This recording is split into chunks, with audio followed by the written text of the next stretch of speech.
시간에 끌려가선 안 된다. 너무 힘들었어요. 오늘 더는 못해. 내가 이번에 시험을 안 붙으면 이건 진짜 내 길 아니다.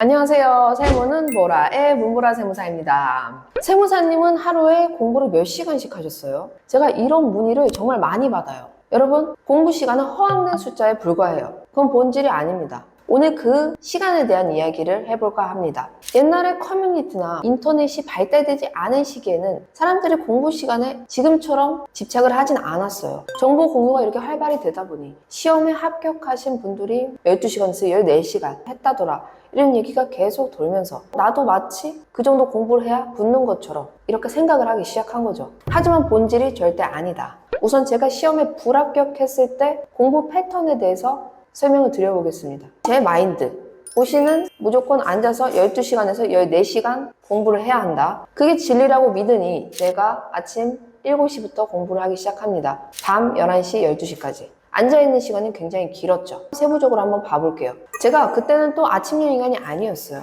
저는 아침 7시에 울며 겨자 먹기로 일어는 났지만 2시간 정도는 내리 자요. 한 9시부터 일어나겠죠. 일어나면 제가 상쾌했을까요? 잤다는 그런 자책감에 굉장히 집중이 안 된 상태에서 공부를 합니다. 괴로워해요. 그렇게 점심시간이 돼요. 점심시간이 되면 또 내가 밥 먹을 자격이나 있나? 또 배는 고프니 밥을 먹어요. 이제 점심 맛있게 먹었으니까 점심부터라도 열심히 하자 라고 생각은 하지만 몸은 살짝 무거워진 상태, 점심 직후가 굉장히 피곤하죠. 집중력이 떨어진 상태로 늦은 오후부터 공부를 시작해요. 늦은 오후에 갑자기 집중력이 좀 되살아나면서 공부를 하려고 하면 또 저녁 시간이 오죠. 밥을 먹고 조금 흐트러지다가 9시 정도부터 정신을 차려서 그때부터 진짜 공부라는 걸 해요. 11시부터 12시에 공부를 마무리합니다. 바로 자는 것도 아니에요. 뭔가 내가 오늘 오래 앉아 있었다는 그거에 대한 보상을 해줘야 될 것 같아서 1시간 정도는 핸드폰을 보게 됩니다. 1시 정도에 잠들고 그 다음날 7시에 일어나고, 이런 패턴이 계속 반복되죠. 제가 순 공부 시간이 얼마나 됐을까요? 앉아있는 것뿐만이 아니라 집중하는 시간을 생각한다면 한 5시간에서 6시간 정도가 아니었을까? 제가 합격을 할 수 있었을까요? 절대 못했겠죠. 이게 뭡니까? 근데 제가 합격했을 때는 어땠는 줄 아세요? 솔직히 제 합격 수기를 읽어보신 분들은 알겠지만 저는 합격할 당시에는 새벽 5시부터 저녁 6시까지 공부를 했어요. 아침, 점심 2시간 빼고 약간 집중 흐트러지는 시간 1시간 정도 빼면 순 10시간 정도를 공부한 것 같은데요. 6시에 진짜 기절했어요. 너무 힘들었어요. 오늘 더는 못해. 불안했을 수도 있을 것 같잖아요. 누구는 6시에 공부를 시작하는 사람들도 있고 6시면 아직은 공부를 멈추기에는 이른 시간인데, 하지만 절대 그런 생각이 들지 않았어요. 사람이라는 게 집중할 수 있는 어떤 한도치가 있어요. 저는 그게 8시간에서 10시간 정도라고 생각을 합니다. 평균 사람 기준으로. 정답은 물론 없겠지만 제가 시간의 밀도라는 영상에서 기출문제 45분 정도 풀고 15분 정도는 무조건 쉬어야 된다고 했어요. 그 45분 동안 우리는 그 시간의 밀도를 높게 썼고 최대의 집중력을 발휘를 했다는 거죠. 정말 힘들거든요. 안 힘들면 집중을 안 한 겁니다. 이 45분도 힘든데 8시간, 10시간 하는 거 굉장히 힘든 거예요. 그걸 넘게 하기는 실질적으로 어렵다고 봅니다. 그래서 제가 시험 합격했을 3차 때 세무사 시험을 보고 정말 그날 하루는 탈진을 했어요. 그리고 생각을 했죠. 이런 느낌까지 왔는데 내가 이번에 시험을 안 붙으면 이건 진짜 내 길 아니다.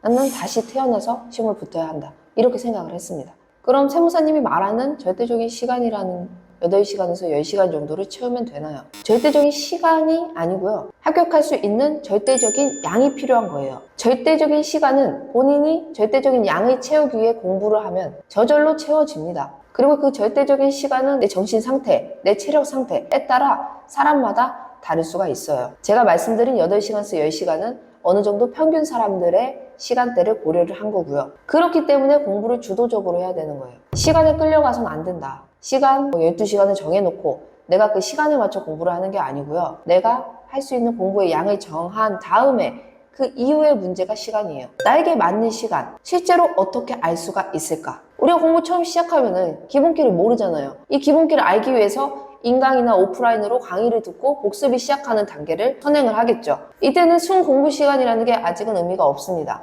인강을 듣는 거는 공부 시간에 포함을 하지 않으니까. 그런데 필요한 과정이죠. 이제 내가 기출문제를 혼자 풀고 회독을 시작할 때 이때부터는 나에게 맞는 시간을 찾아야 합니다. 처음엔 나름 혼자 계획을 한번 짜보세요. 어떻게 시간을 배분할 것이고 어떤 식으로 한 3, 4회독을 할 것인지 공부 계획을 짜보시고요. 시작을 하면 내가 너무 과하게 잡았네? 아니면 내가 너무 적게 잡았네? 이렇게 느낌이 오실 거예요. 그럼 그거에 맞춰서 좀 줄이거나 더 늘리거나 하시면 됩니다. 그래서 내가 하루에 할 수 있는 공부 시간을 알게 되면 무조건 이제 그 시간을 밀고 가야 돼요. 오늘은 너무 집중이 잘 된다 해서 더 많이 하는 거를 안 되고요. 오늘 공부 안 된다고 해서 안 하는 건 더더욱 안 되겠죠. 무조건 앉아 있어야 되는 거예요. 내가 믿는 그 시간대로 계속 밀고 나가야 한다. 그 시간 이외에는 이제 공부 안 한다 라는 마음가짐이 굉장히 중요합니다. 내가 주어진 시간은 이 시간뿐이라고 생각을 해야 돼요. 데드라인 이런 게 집중력을 키워주는 데 있어서 굉장히 중요해요. 내가 이 시간에는 무조건 공부를 끝낸다. 그럼 자동적으로 집중력이 높아질 수밖에 없습니다. 그리고 마지막으로 제가 시간보다 더 중요하다고 생각하는 이것에 대해서 말씀을 드리고 영상을 마무리하겠습니다. 저는 공부의 절대적인 시간보다는 공부를 시작하는 시점이 더 중요하다고 생각해요. 누구는 아침에 공부하는 게 집중이 굉장히 잘 될 수도 있고 누구는 저녁에 공부하는 게 집중이 잘 될 수도 있어요. 굳이 남 따라서 아침부터 공부할 필요는 없다는 말씀을 드리는 거예요. 물론 저는 굉장히 일찍 일어나 시작을 했지만 일찍 일어난 새가 벌레를 빨리 잡는다. 이 말을 별로 좋아하지 않아요. 이 말은 벌레가 한정되어 있을 때 이야기이지 공부라는 게 남이 더 많이 해서 우리가 공부를 더 적게 해야 되는 건 아니잖아요. 다 자기 기준대로 하면 됩니다. 다만 아침 시간이 좋은 건 분명히 있어요. 저녁 시간보다는 방해를 훨씬 덜 받는다는 거. 오후나 저녁에는 내가 아무리 고시생이라고 떠들어봤자 어떤 외부적인 요인, 누군가와의 약속 이런 게 안 생길 수는 없거든요. 당연히 차단을 해야 되지만 방해받는 일이 생기기 마련입니다. 그렇기 때문에 아침이라면 상대적으로 시간을 확보할 수 있는 요인이 훨씬 크다. 하지만 저녁에 집중이 잘 되는 사람, 굳이 아침형 인간 따라갔다가 그날 하루를 망칠 수 있다는 거 꼭 기억하시고요. 시간이라는 숫자에 얽매이기보다는 주도적으로 내 공부법을 찾아가려는 시도, 지금 이 시기에 굉장히 필요하다고 생각합니다. 각자에 맞는 시간과 공부법을 찾으셔서 좀 더 효율적으로 공부하시기를 바랍니다. 이상으로 세무는 보라의 문보라 세무사였습니다.